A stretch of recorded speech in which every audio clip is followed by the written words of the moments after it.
Itu hadis Nabi sallallahu alaihi wasallam. Ada ungkapan bahasanya kita masuk surga bukan karena amal kita tapi karena rahmat Allah. Itu hadis Nabi sallallahu alaihi wasallam. La yadkhulul jannata ahadun bi'amalih. Seseorang tidak masuk surga karena amalnya. Karena kalau dibandingkan antara amal kita dengan surga, nggak ada apa-apanya, Pak. Jauh lebih mulia balasan surga dibandingkan keringat amal yang kita keluarkan ketika kita beramal kepada Allah. Terus kenapa manusia kok bisa mendapatkan surga? Mereka dapat surga karena rahmat Allah Subhanahu wa taala. Kemudian para sahabat bertanya, "Wala anta ya Rasulullah?" Apakah termasuk Anda ya Rasulullah? Jawab Nabi sallallahu alaihi wasallam, "Betul, termasuk saya." Sehingga Nabi sallallahu alaihi wasallam bisa masuk surga semuanya karena rahmat Allah Subhanahu wa taala.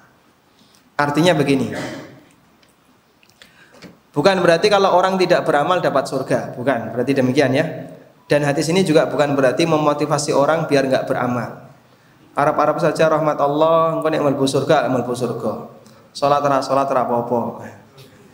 Ini salah pahamnya terlalu jauh ya. Gagal paham terhadap hadis tapi terlalu jauh. Terus yang benar gimana? Yang benar adalah bedakan antara sebab dengan iwad. Bedakan antara sebab dengan iwad. Maksudnya gimana, Pak? Kalau ukuran kesebandingan amal dengan balasan itu nggak sebanding. Kita bekerja sebagai karyawan. Mas karyawan ya? Karyawan atau pengusaha? Mahasiswa. Misalnya ada orang jadi karyawan. Kamu kerja di tempat saya, nanti per bulan saya gaji 3 juta. Dia bekerja dengan maksimal yang mampu dia lakukan. Di akhir bulan dikasih 3 juta. Apakah 3 juta itu sebanding dengan kerjanya? Dalam ukuran perhitungan manusia, ini kurang lebih sebanding. Kerja dia sekian, dia saya gaji sekian. Kurang lebih sebanding. Itulah yang dimaksud dengan iwad.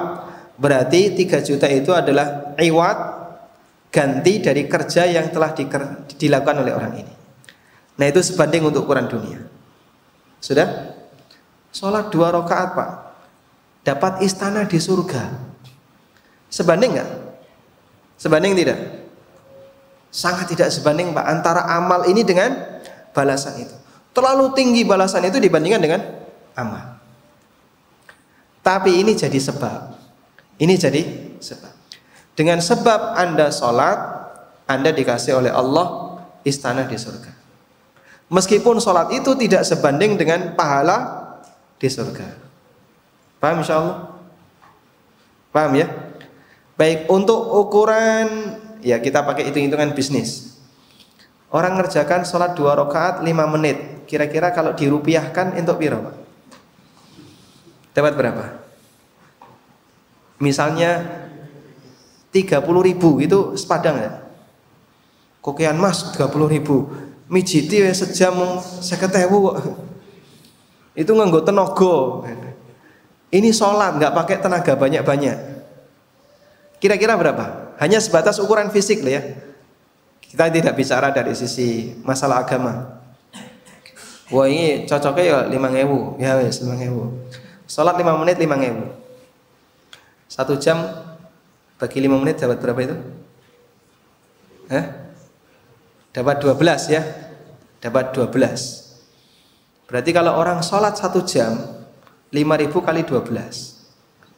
Kerja 1 jam 60.000. Oh sebanding. Mijiti 1 jam karena nggak tenaga 1.000. Kadang pakai bergaransi, pijit bergaransi. Tak pijiti 1.000 sampai turu. Pijiti turu ya. Tetap bayarnya 1.000 ya. Jadi untuk kesebandingan antara ibadah dengan pahala yang Allah kasih kepada kita itu nggak sebanding. Sangat jauh mulia pahala itu dibandingkan kerja kita. Tapi ibadah ini jadi sebab orang bisa masuk surga. Makanya Allah Ta'ala kasih motivasi. Wa nudu antilkumul jannatu uristumuha bima kuntum ta'malun. Dan mereka dipanggil mari masuk ke dalam surga yang Allah berikan kepada kalian disebabkan amal yang kalian kerjakan. Jadi amal ini sebab, tapi tidak sebanding. Dipahami insyaallah ya. Nah, itulah makna hadis tadi ya. Wallahu a'lam. Nabi sallallahu alaihi wasallam mengatakan la yadkhulul jannata ahadun bi amalihi. Seorang hamba tidak masuk surga dengan sebab amalnya, termasuk Rasulullah sallallahu alaihi wasallam, karena jika dibandingkan antara amal kita dengan balasan surga enggak sebanding. Wallahu a'lam.